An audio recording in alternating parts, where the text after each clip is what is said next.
नमः हिंदी बच्चों, कैसे हैं आप सब। मैं शिव सर आप लोगों के बीच में आपके हिंदी का व्याकरण से संबंधित समास प्रकरण लेके आप लोगों के बीच में आ गया हूं। जैसा कि आप जान रहे हैं कि मेरे 3 लेक्चर आप लोगों तक जा चुके हैं। ये चौथा लेक्चर कर्मधारय समास से है। तो कर्मधारय समास क्या होता है, पहले हम लोग थोड़ा गाना गा लें। जो हम गाना याद करवाए थे, आप लोग याद किए कि नहीं किए। चलिए, अगर याद किए होंगे तो व्हाट्सएप के माध्यम से मेरे भेजिए, सुनना चाहेंगे। और हम एक बार रिवाइज कर रहे हैं, आप लोग सुन लीजिए। द्वंद्व में और छिपे दिगु में पहले गणना पद आवत है, बीच में कारक चिन्ह छुपे तत्पुरुष समास कहावत है। प्रथम पद अव्यय से अव्यय कर्मधारय में विशेषण विशेष आवत है, जहाँ अन्य पद प्रधान रहे बहुव्रीहि समास कहावत है। जैसा कि हमने आप लोगों को बोला कि कर्मधारय में विशेषण विशेष आवत है, तो जैसे लिखे कि सूत्र में हमें लिखा है विशेषण विशेष बहुलम। इसका सूत्र होता है विशेषण विशेष बहुलम। इसका मतलब क्या है बच्चों, विशेषण का मतलब होता है, आप लोगों ने पढ़ा होगा हिंदी में संज्ञा सर्वनाम क्रिया क्रिया विशेषण विशेषण जो चीजें होती हैं, तो विशेषण यानी जो शब्द किसी की विशेषता बताए उसको विशेषण कहते हैं। लेकिन ये विशेषण किसकी विशेषता बताते हैं, आइए अध्ययन के माध्यम से, पढ़ाई के माध्यम से हम लोग बातों को आगे बढ़ाते हैं। जैसा आप देख रहे हैं, हमने यहाँ लिखा है विशेषण यानी पूर्व पद यानी पहला पद मेरा किसका रहेगा, विशेषण का। उत्तर पद मेरा किसका रहेगा, विशेष का। विशेष का मतलब होता है जिसकी विशेषता बताई जाए, यानी संज्ञा, ठीक। और विशेषण होता है जिसकी सहायता से बताई जाए। जैसे यहाँ देखिए काला कुत्ता में लिखा है, तो अब देखिए काला, काला क्या है, विशेषता है ना, काला उसकी विशेषता है ना कुत्ते की, तो विशेषता। लेकिन विशेषता क्या होती है, विशेषण होती है, विशेषण। अब कुत्ता क्या है, संज्ञा। आप जानते हैं किसी भी व्यक्ति स्थान या वस्तु या भाव के नाम को संज्ञा कहते हैं। तो किसी भी व्यक्ति, तो व्यक्ति में ये नहीं कि केवल पुरुष जाति, तो सारे आगे पृथ्वी पे जितने भी लिविंग थिंग्स हैं यानी जीवित चीजें हैं, सजीव है, वो सब के सब संज्ञा है, ठीक। तो कुत्ता संज्ञा हो गया, इसकी विशेषता बताई जा रही है ना, तो विशेष हो गया। विशेष यानी जिसकी विशेषता बताई जाए, विशेषण यानी जिसकी सहायता से बताई जाए, ठीक।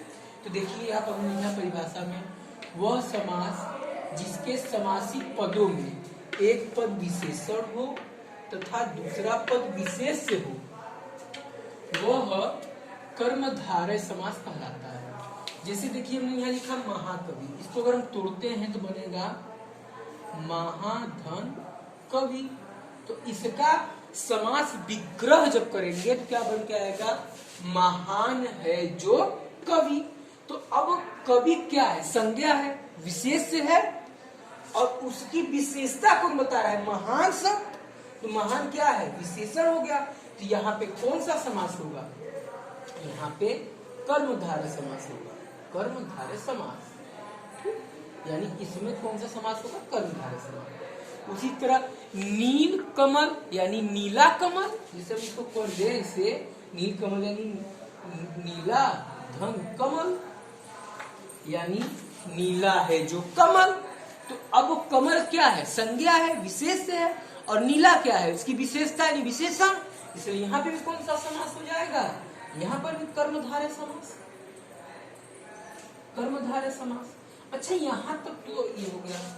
अब देखिए इसमें कुछ अपवाद होता है, अपवाद यानी कि कर्मधारय होते हुए भी वो कर्मधारय न हो, तो वो अपवाद कहा जाएगा, ठीक। तो क्या है, जैसे देखिए समझाते हैं, देखिए जिसे हमने यहाँ लिखा पीताम्बर, क्या लिखा हमने, पीताम्बर। इसको तोड़ा पूर्व पद उत्तर पद में, ये पूर्व पद हुआ मेरा पहला पद, और ये उत्तर पद। जब हमने इसको तोड़ा तो बना पीत धन अंबर, और इसका जब हमने समासिक विग्रह किया, देखिए पीत का मतलब होता है पीला, अंबर का मतलब होता है वस्त्र, ठीक, ये मतलब जानते रहिए।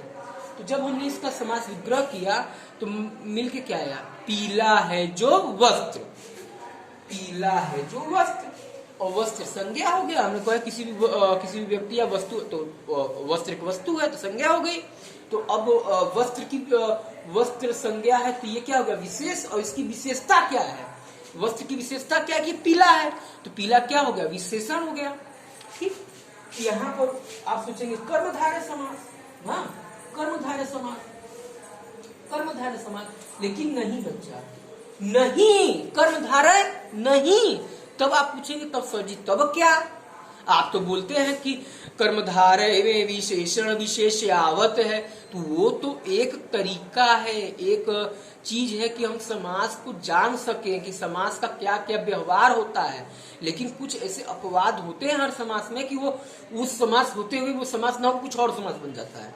ठीक है, जैसे देखिए यहाँ हमने लिखा है कि जो पीताम्बर शब्द है वो विष्णु जी का पर्यायवाची है, पर्यायवाची है। तो अब किसी भी देवी देवता भगवान का आप लोग नोट करके लिखिएगा कि किसी भी देवी देवता या किसी भी चीजों के पर्यायवाची जो होते हैं वो पर्यायवाची बहुब्रीही समास में जाते हैं। किस समास में जाते हैं, बहुब्रीही समास में। तो यहाँ पे तो विष्णु जी का पर्यायवाची होता है, इसलिए जैसे मैथ में पढ़ते हैं, इसलिए यहाँ कर्मधारय समास न होकर, कर्मधारय समास न होकर बहुब्रीही समास होता है। जैसे और लिख लीजिए, यहाँ देख लीजिए, और जैसे हमने लिखा लंबोदर, लंबोदर को जो थोड़ा हमने तो मिलेगा लंबा धन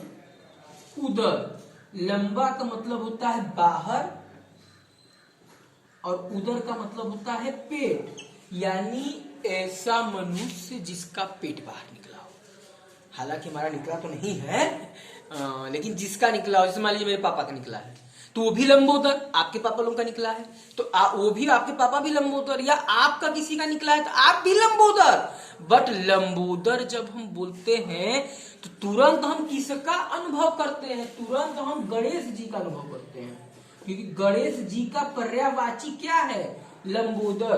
तो इसलिए यहाँ पर कर्मधारय समास होते हुए भी कर्मधारय न होकर कौन सा समास हो जाएगा, बहुव्रीहि समास हो जाएगा। कौन सा समास हो जाएगा, बहुव्रीहि समास। ठीक, जैसे लंबोदर हो गया, चंद्रमौली हो गया, चंद्रमौली, चंद्रमौली क्या, चंद्रमौली। मौली का मतलब होता है मस्तक, मस्तक, मौली का मतलब मस्तक, और चंद्र मतलब चंद्रमा, यानी ऐसा मनुष्य जिसके सिर पर चंद्रमा विराजमान हो। तो ना तो आप है ना तो हम है कि हमारे सिर पर चंद्रमा विराजमान हो।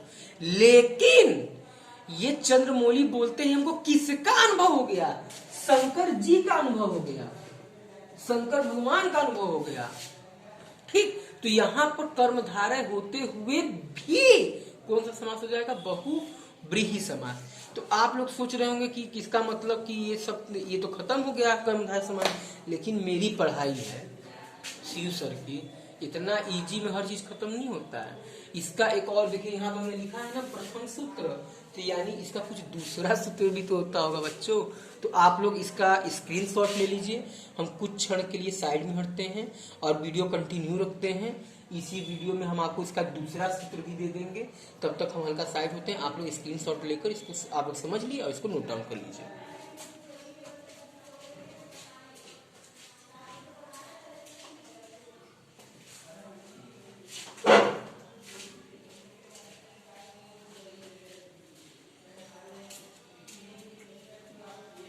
ले लीजिए आप लोग, हो गया, चला जाए आगे बढ़ा जाए। चलिए इसको उठाते हैं।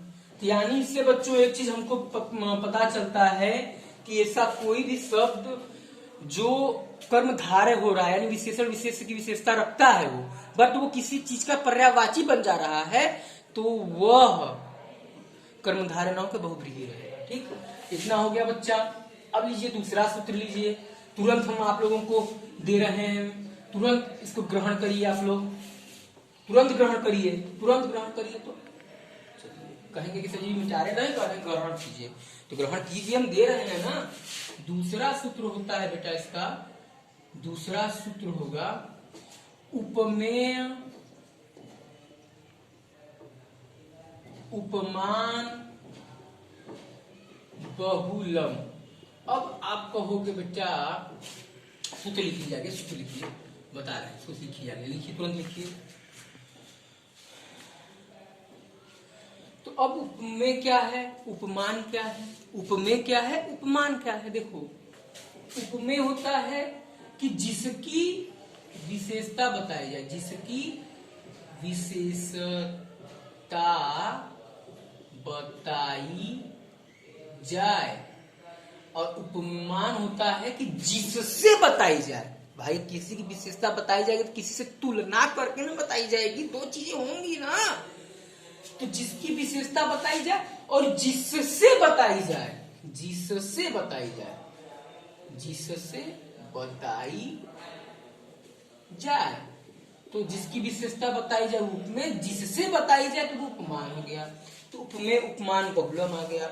इसकी परिभाषा होगी कि जिस समासिक पद के में एक पद उपमेय हो और दूसरा पद उपमान हो, वहां पे कर्मधारय समास होता है।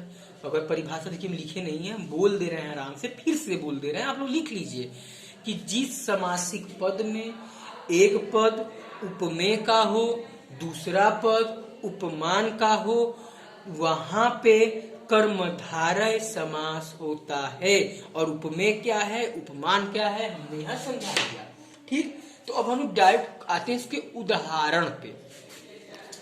तो हमने उदाहरण लिखा बच्चा मेरे कि लता दे, लता दे, ठीक, लता दे, इसको हमने जब तोड़ा तो लता धन देह बना। यानी अब हम इसका अगर हम करेंगे समास विग्रह तो इसका बनेगा लता के समान देह। तो लता क्या है, यहाँ पे लता यानी पेड़ों की जो लताएं होती हैं, जो झुकी नहीं होती हैं, और देह मतलब शरीर होता है, देह मतलब शरीर, ठीक, और लता मतलब पेड़ की शाखाएं जो पतली होती हैं, पेड़ की पतली शाखाएं, पेड़ की पतली शाखाएं, ठीक। तो अब देखिए उपमेय क्या है, इसमें उपमान क्या है। उपमेय जिसकी भी विशेषता बताई जाए, यहाँ किसकी विशेषता बताई जा रही है, शरीर की ना, तो ये उपमेय हो गया। जिससे बताई जाए, तो किससे बताई जा रही है, लता से बताई जा रही है ना, तो ये उपमान हो गया। तो अब जहां पे उपमेय उपमान का अनुभव होने लगे, जिस समासिक पद में उपमेय उपमान का अनुभव होने लगे, वहां भी कर्मधारय समास।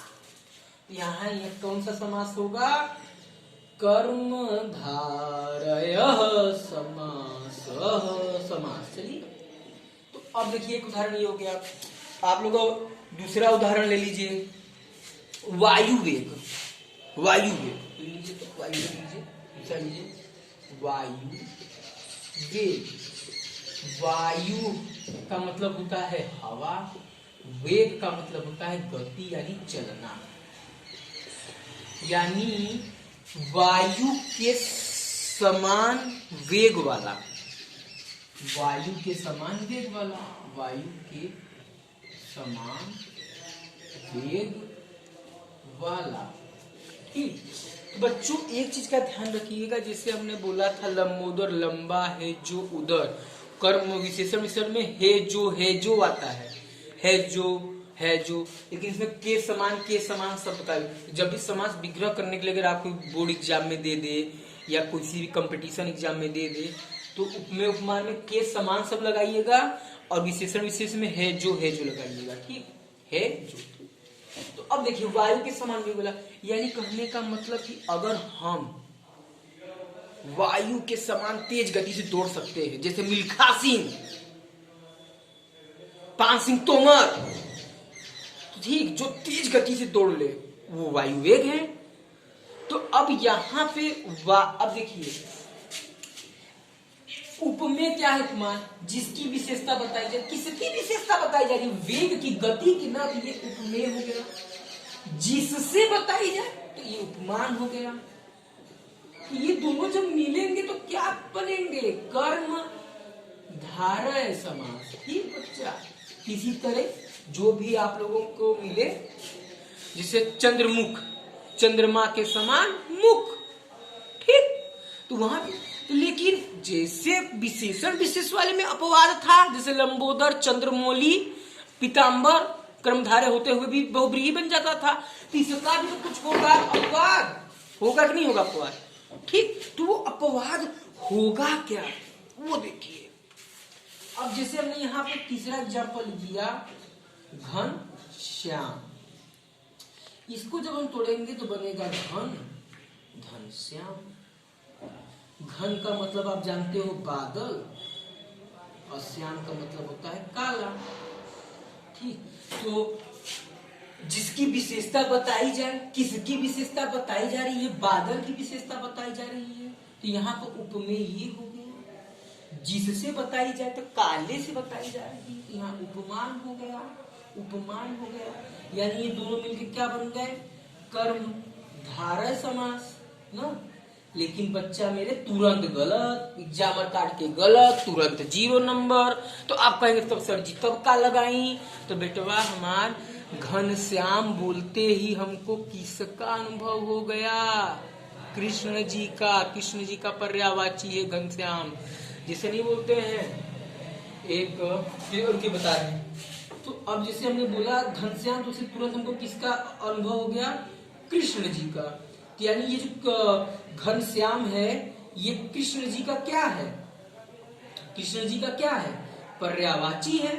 तो अब यहाँ पे कर्मधारय होते हुए भी यहाँ पर कौन सा समास हो जाएगा? कर्मधारय होते हुए भी कौन सा समास बन जाएगा, हो जाएगा?